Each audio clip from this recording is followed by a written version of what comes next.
Hello, good morning again sa Bunja Gaming na nagbibigay ng tips and guides para sa mga gustong maglaro ng Night Crows. Alright guys, eto. Attention, attention, attention. Sa lahat ng mga merong papyrus dyan, wag nyong gawin ito. Masasayang lang ang papyrus mo. Alright, ano yon? So, kanina habang nagde-daily quest ako rito, nagche-check ako rito. Normal to guys, normal. Tandaan nyo, normal to sa una naglalaro. Pag may tinignan kasi kayo na mga players sa website, sa Facebook or sa mga YouTube, kadalasan na makikita nyo rito itong adventurers necklace or yung mga adventurers item. Okay, adventurers earring, yan. So ito, nakita nyo to, pwede ko na siyang gawin. So, ngayon habang nagche-check ako, nakita ko yung price dito sa exchange market ng mga accessories. So, example natin itong protector necklace. So, protector necklace, napaisip lang ako Adventurers necklace, 2,999 dito sa server namin, C202.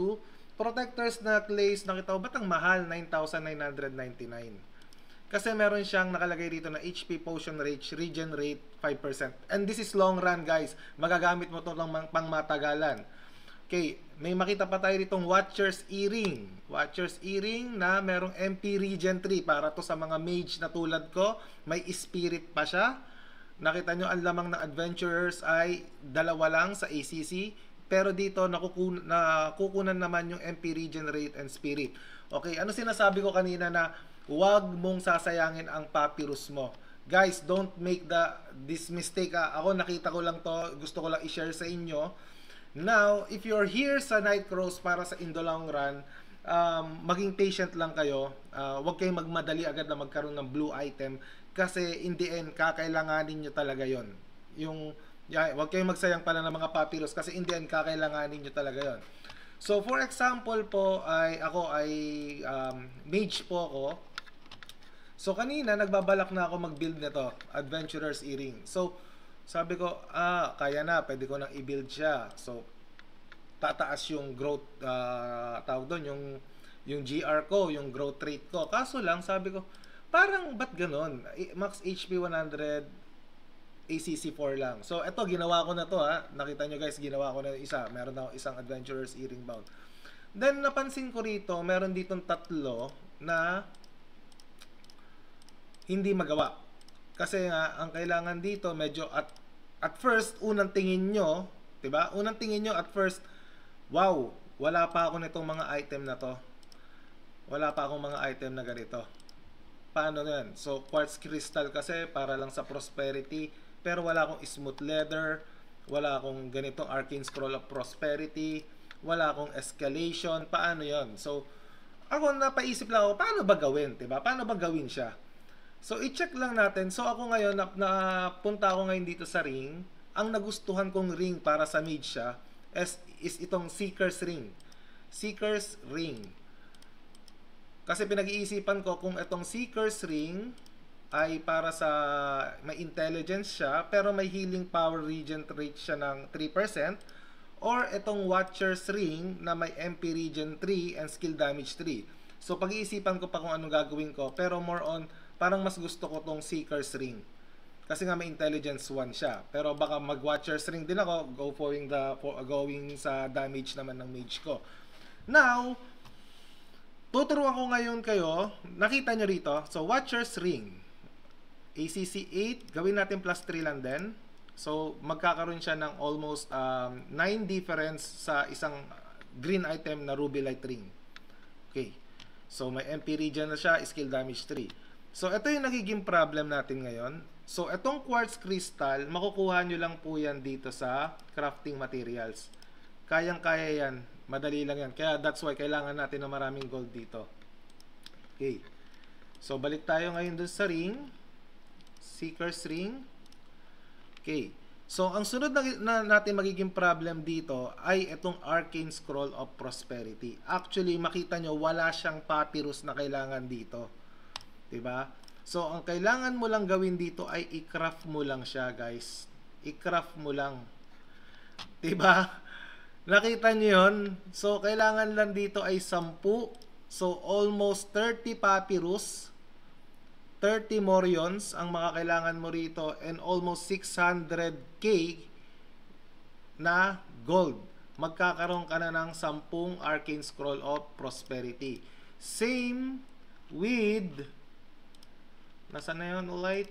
Same with Arcane Scroll of Wisdom. Diba? Pwede 949, pwede nyo, wag nyo nang bilhin guys, i-craft nyo na lang yan. So, same with Arcane Scroll of Wisdom, ganun din po ang kailangan dyan. Kaya wag nyong gamitin agad yung papyrus nyo. Parang awa nyo na. Bakit po? Sayang po yung stats na mabibigay sa inyo. Sayang yung stats na mabibigay sa inyo rito. Ang laking tulong nito. Nakita nyo naman yung intelligence plus 1. Bago tayo magkaroon ng intelligence na isa, kailangan natin mag-level up ng isa. And para mag-level up tayo, kung nasa 45 ka na, parang ako po, 46 na. Simula pa to last week, level 46 pa rin ako. So, intelligence plus 1, parang ang laking tulong. Plus 1 na agad sa level mo yan. Okay. Now, ang sunod na magiging problem natin dito is yung natural 4. Diba, guys? Ito Paano yan? Ika-craft ko rin ba yan? Yes, pwede mo, hindi mo siya maikaya. Pwede mo rin pala siya i-craft pag nasa wisdom ka. Kaso lang nasa prosperity ako. Diba? So, paano yun? Guys, paano yun? Paano ako magka-craft ng natural fur kung prosperity yung pinili ko sa specialized na crafting? So, ang maganda lang po dito, nakita nyo po yan, i-change nyo lang po yan. Okay. Yung iba sasabihin nila, pag nireset mo yan, tawag doon, pag nireset mo yan, mawalan ka na ng yung grade natin dito. Yes, okay lang yon. Why? Kasi, kung mataas naman ang grade mo, pwede kang gamitin sa crafting. Pero I think, ako para sa akin, huli na ako doon. Marami na mas matataas sa prosperity. Kasi ayaw ko po na request to. Why? Pag pina-request nyo po yan, isipin nyo 10 dias po per isang natural fur. Now, kung bibilin naman natin si natural fur, dahil wala nagbebenta, this is cannot be traded, kailangan talaga na almost malaki yung dias na gagamitin mo dito. Diba? Pero kung nagtitipid ka, pwede kang lumipat sa wisdom. Pag okay na lahat, yun nandirito. Okay na lahat ng kailangan nyo rito. Pwede kang lumipat sa wisdom and then balik ka na lang ulit sa prosperity. Okay. Kasi nga, yung pag-change lang naman ng ano rito is almost 200 lang. Madali na po yun guys. Kaya wag nyo nang masyadong gamitin yung adventurers na it depends pa din sa inyo Yung iba sinasabi, at least magagamit na namin agad to. Makakatulong na to sa pagpapa-level up. Pero nang nakikita ko kasi dito guys, sobrang hirap magkaroon ng papyrus. Sobrang hirap. Matagal po yung drop rate nito. Hindi naman ito yung parang sa ibang laro na everyday magkakaroon ka ng isang ancient papyrus. Kung ganun, madali lang. Pero nakita ko po medyo matagal po siya. Pati ito na lang sabihin natin tong Morion. Isa rin to, pahirapan din. Kaya sabi ko kung magka-craft ka na rin, doon ka na sa tingin mong mas makakatulong sa'yo in the long run. Kasi guys, itong larong to, Nightcrows, hindi po ito laro na pabilisan. This is more on patience na pinapalakas mo yung character mo unti-unti. Kasi hindi kayang mabilisan Kung free to play ka lang naman or forced to pay, yung may sabi nga yun, forced to pay, ito yung mga taong kahit pa paano nagta-top up ng konti-konti, hindi mo kayang mabilisan to kung hindi ka whales. Now, ang maganda lang sa atin dito is like nakaka-catch up tayo sa ibang player kahit na nagta-top up sila kasi nga pwede mo namang unti-untiin ito i-craft para sa mga free to play. So guys sinasabi ko po sa inyo, take my advice. Huwag na kayong gumawa muna ng mga adventurers. Sayang po yung papyrus nyo. Masasayang lang po yan. Kasi isipin nyo po, example, itong Seeker's Necklace. Pwede ko na rin kunin to, MP Regen 5. Alam nyo ba yung katumbas nito? Ilang collectibles na po ito. MP Regen. So makukuha natin yan agad-agad dito. Okay? So yun lang po. Sana wag kayong magkamali pero it's up to you kung ano yung decision nyo, and give me a comment po kung tingin nyo ba tama or mali yung sinasabi ko rito. I'm open po sa lahat ng comments para kahit pa paano magkaroon tayo ng community to help each other. And bago matapos tong video na to, gusto ko po magpasalamat sa lahat ng mga nag-subscribe. Guys, all 100 subscribers na tayo.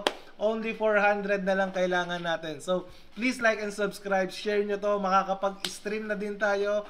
Ano na rin tayo ng mga seeds to give you coupon para mas mapaganda yung laro natin dito sa Nightcrow. So, with that, this is Bunja. Thank you once again. And see my next video sa susunod. Sorry po. Thank you, guys!